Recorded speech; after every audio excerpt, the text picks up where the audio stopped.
So hey guys welcome back to Indigo classes. तो आज के इस क्लास में मैं आप सभी का स्वागत करता हूं। तो आज मैं आप सभी के लिए लाया हूं टॉप 10 हिंदी के 20 क्वेश्चन जो कि प्रीवियस ईयर में पूछे गए हैं। तो गाइस वीडियो को अंत तक देखिएगा, आपको अच्छे से समझ में आने वाले हैं। तो चलिए स्टार्ट करते हैं। तो सबसे पहला प्रश्न क्या है, उक्ति व्यक्ति प्रकरण के रचनाकार हैं। तो गाइस उक्ति व्यक्ति के प्रकरण के रचनाकार कौन है? तो कौन है? दामोदर शर्मा। तो हमारा ऑप्शन नंबर बी क्या होगा? सही होगा, दामोदर शर्मा। अब उसके बाद हम सेकंड वाले प्रश्न पे चलते हैं। तो क्या है? भारतेंदु युग की पत्रिका है। तो गाइस आप लोग जानते ही होंगे कि भारतेंदु युग की पत्रिका कौन है। तो भारतेंदु युग की पत्रिका इनमें से कौन कौन है मैं पढ़ देता हूँ। कवि वचन, सुधा, सरस्वती, मर्यादा, हंस। तो कौन है? कवि वचन। क्या है? कवि वचन। मतलब ऑप्शन नंबर ए क्या है हमारा? सही है, कवि वचन। उसके बाद हम लोग आते हैं सेकंड वाले प्रश्न पे।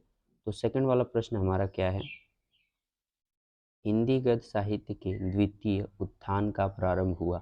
तो हिंदी गद्य साहित्य में द्वितीय उत्थान का प्रारंभ कब हुआ था? कब हुआ था गाइस? तो माना जाता है ऐसा कि 1900 1900 कब हुआ था गाइस? 1900 1900 1900 से लेकर, कब से? 1900 से लेकर 1943 के बीच हुआ था, है ना? कब से हुआ था? 1900 ले सॉरी 1900 से लेकर 1943 के बीच क्या हुआ था? 1900 से 1900 में शुरू हुआ था और ख़त्म कब हुआ था? 1943 में, है ना? तो यहाँ पर हमारा क्या पूछा है? प्रारंभ। सिर्फ क्या पूछा है? प्रारंभ। तो प्रारंभ कब हुआ था? 1900 में। तो अब हमारा ऑप्शन नंबर बी क्या हो जाएगा? सही हो जाएगा।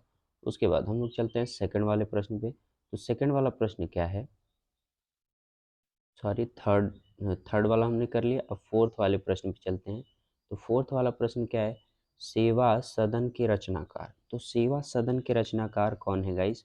जैनेन्द्र, अज्ञय, प्रेमचंद, हरि कृष्ण, प्रेमी। तो कौन है इसमें? प्रेमचंद। आप सभी जानते हैं कि सेवा सदन के रचनाकार कौन है? प्रेमचंद। तो ऑप्शन नंबर सी हमारा क्या हो जाएगा? सही हो जाएगा। उसके बाद हम लोग चलते हैं सेकंड वाले प्रश्न पे। तो सेकंड वाला हमारा प्रश्न क्या है, अगला प्रश्न क्या है, पर्दा कहानी के लेखक। तो गाइस पर्दा कहानी किसने लिखी है? तो पर्दा कहानी किसने लिखा है? यशपाल ने लिखा है। लेकिन हम सभी क्या है, सभी ऑप्शन पढ़ लेते हैं। इंसा अल्लाह खां, किशोरी लाल गोस्वामी, यशपाल, विष्णु प्रभाकर। तो यशपाल किसने, सॉरी पर्दा कहानी किसने लिखा है? यशपाल ने। तो हमारा ऑप्शन नंबर सी क्या हो जाएगा? सही हो जाएगा। ठीक। उसके बाद हम लोग चलते हैं अगले प्रश्न पे। तो अगला प्रश्न क्या दिया है, आदिकाल का ग्रंथ नहीं है। गाइस इस प्रश्न को ध्यान से देखिएगा, हमें क्या पूछा है? आदिकाल का ग्रंथ नहीं है ना? इसमें से आदिकाल का ग्रंथ कौन है? करतिलता, ये तो है। विसल देवी रासो, ये भी है। अल्लाह अखंड, ये भी है, ठीक ना? लेकिन क्या है, पाशवत पाश्वात नहीं है। क्या है? पाश्वात नहीं है। तो ये यहाँ पर हमारा ऑप्शन नंबर डी क्या हो जाएगा? सही हो जाएगा। उसके बाद चलते हैं हम लोग नेक्स्ट वाले प्रश्न पे। तो नेक्स्ट वाला क्या है, अष्टछाप। क्या है? अष्टछाप के कवियों का संबंध भक्ति काल की, मतलब अष्टछाप के जो कवि हैं उनका किससे संबंध है? तो किसके? राम भक्ति शाखा से, मतलब राम से उनका रिलेट किया गया है कि ज्ञान श्रेयी शाखा से, प्रेम श्रेयी शाखा से, या कृष्ण भक्ति से। तो गाइस मैं आपको ये स्पष्ट करा दूं कि अष्टछाप के कवियों का संबंध किससे है? श्री कृष्ण से है। किससे है? श्री कृष्ण। तो यहाँ पर हमारा ऑप्शन नंबर डी क्या हो जाएगा? सही हो जाएगा। उसके बाद हम लोग चलते हैं अगले वाले प्रश्न पे। तो अगला वाला प्रश्न क्या है, श्रृंगार और वात्सल्य रस के अमर कवि। गाइस यहाँ पर हमें क्या पूछा है? अमर कवि। अमर मतलब जो हमेशा के लिए अमर हैं। तो हमारे कौन है? केशवदास, सूरदास, कबीरदास, कविवर बिहारी। तो यहाँ पर हमारे कौन से? सूरदास क्या है गाइस? ये श्रृंगार और वात्सल्य रस के अमर कवि है। इन्हें कहा जाता है, ठीक ना। तो चलते हैं अब अगले वाले प्रश्न पे। तो अगला वाला प्रश्न क्या है, चांद का मुंह टेढ़ा रचना के कवि विधा है ना। क्या है, चांद का मुंह टेढ़ा है रचना की विधा है। मतलब गाइस चांद का मुंह टेढ़ा ये किस विधा की रचना है, तो ये किस विधा की रचना है गाइस, चांद का मुंह टेढ़ा। तो ये कविता है, क्या है गाइस, एक कविता है। तो यहाँ पर हमारा ऑप्शन नंबर डी क्या हो जाएगा, सही हो जाएगा। उसके बाद हम लोग अगले प्रश्न पे चलते हैं। तो अगला प्रश्न क्या है, कबीरवाड़ी के डिक्टेटर, डिक्टेटर मतलब उसके उसे उसकी खोज करने वाले कौन है। कबीरवाड़ी के डिक्टेटर किसे कहा जाता है गाइस, तो किसे कहा जाता है, आचार्य हजारी प्रसाद द्विवेदी, जयशंकर प्रसाद, रामचंद्र शुक्ल, नंदूलाल लारे वाजपेयी। तो किसे कहा जाता है यहाँ पर, आचार्य हजारी प्रसाद द्विवेदी को क्या कहा जाता है, कबीरवाड़ी के डिक्टेटर कहा जाता है ना। तो चलते हैं अब अगले प्रश्न पे। तो अगला प्रश्न क्या है, बाबू गुलाब राय किस युग के लेखक हैं। तो इनमें कौन पूछा है, बाबू गुलाब राय, भारतेंदु युग, सॉरी गाइज यहाँ पर क्या रहेगा, युग लिखा है, क्या है, युग, ठीक, भारतेंदु युग और द्विवेदी युग, शुक्ल युग, शुक्लोत्तर युग। यहाँ सब में गाइज युग रहेगा, ठीक ना। यहाँ थोड़ा गलती हो गई है, तो यहाँ मुग नहीं युग रहेगा, क्या रहेगा, युग। उसके बाद तो बाबू गुलाब राय किस युग के लेखक हैं, तो भारतेंदु युग के क्या हैं, लेखक हैं बाबू गुलाब राय। ओके गाइज, तो आप इन सभी प्रश्नों को एकदम याद रखिएगा, ये बोर्ड एग्जाम में पूछे गए हैं, ठीक। ये क्लास 12th के लिए है ना। चिंतामणि किस विधा की रचना है, तो किस विधा की रचना है गाइस, चिंतामणि।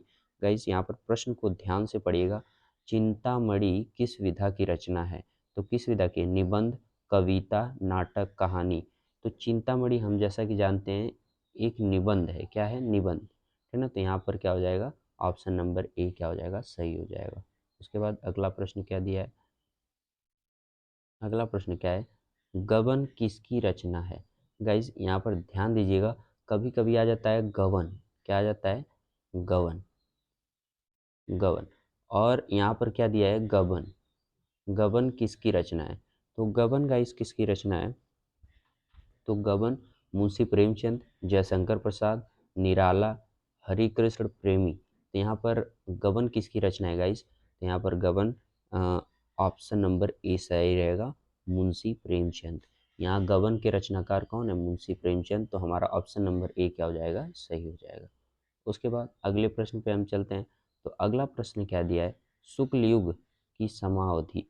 गाइज ये हमेशा पूछता है कि शुक्ल युग की समाअवधि कब से कब तक है। तो शुक्ल युग की समाअवधि कब से कब तक है।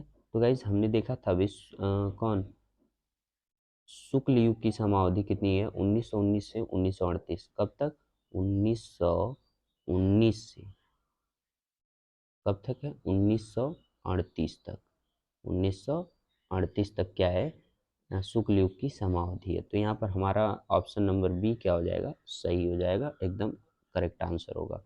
उसके बाद चलते हैं हम लोग अगले प्रश्न पे।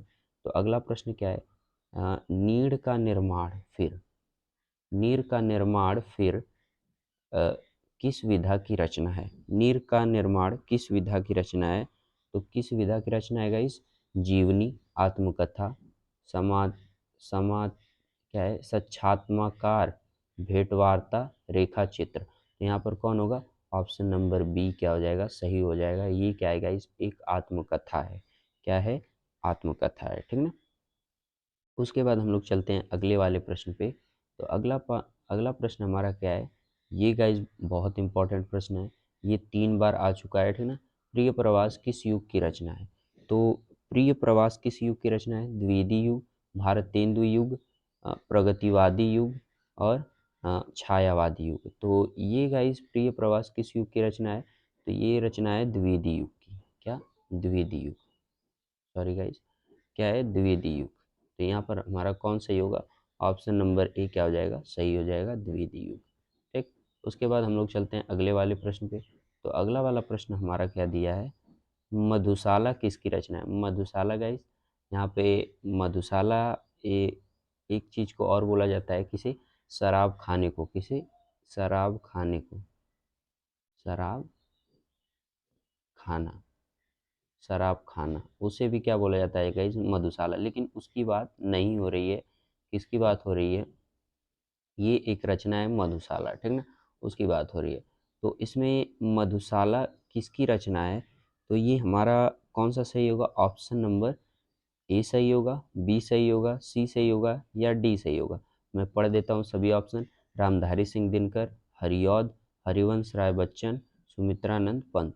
तो गाइस यहाँ पर क्या होगा, मधुशाला किसकी रचना है, तो यहाँ पर हरिवंश राय बच्चन की मधुशाला रचना है, ठीक ना। तो यहाँ पर ऑप्शन नंबर क्या हो जाएगा हमारा, सी क्या हो जाएगा, सही हो जाएगा। ठीक गाइस, मेरे प्रश्न करने से पहले आप उस प्रश्न का उत्तर जरूर दे दें, ठीक ना। ठीक, उसके बाद क्या है, भारत भारती किसकी रचना है, क्या है, भारत भारतीय किसकी रचना है, सियाराम शरण गुप्त, क्या है, मविनीति रण, यहाँ पर क्या होगा इस, मविनीति मविनीतरण मविनीतरण, ये तो सही लिखा है गाइज मविनीतरण, लेकिन यहाँ क्या रहेगा, गुप्त रहेगा गाइज, क्या रहेगा, गुप्त, मविनीतरण गुप्त, ठीक ना। ये थोड़ा मिस्टेक हो गया है, ठीक ना, तो इसके लिए मैं क्षमा चाहता हूँ। उसके बाद क्या होगा, यहाँ पर हमारा ऑप्शन नंबर क्या, और मैं सभी ऑप्शन पढ़ दूँ, क्या है, जयशंकर प्रसाद, महादेवी वर्मा। लेकिन यहाँ पर क्या होगा, मैविनीतरण गुप्त क्या होगा, यहाँ पर सही होगा, मतलब ऑप्शन नंबर बी क्या हो जाएगा, सही हो जाएगा। तो उसके बाद हम लोग चलते हैं अगले वाले प्रश्न पे। तो अगला वाला प्रश्न क्या है, आधुनिक काल कब से कब तक है। तो गाइस हमने देखा कि शुक्ल युग कब से कब तक था, 1919 से 1938 तक था। और लेकिन यहाँ पर हमें क्या पूछा है, आधुनिक काल, मतलब इस समय जो चल रहा है उसे क्या बोलेंगे, आधुनिक काल। तो आधुनिक काल कब से कब तक है गाइस, यहाँ पर 1843 से अब तक क्या चल रहा है, आधुनिक काल। यहाँ पर पूछ रहा है सन 1843 में अब तक, वो 1643 ईस्वी से 1843, फिर क्या है 1918 से 1936 तक, 1936 से 1943 तक। तो गाइज आप लोग सभी जानते हैं कि आधुनिक काल अभी भी चल रहा है, तो यहाँ पर हमारा ऑप्शन नंबर ए क्या हो जाएगा, सही हो जाएगा, सन 1843 में अब तक चल रहा है, ठीक ना। तो आधुनिक काल हमारा हो गया। उसके बाद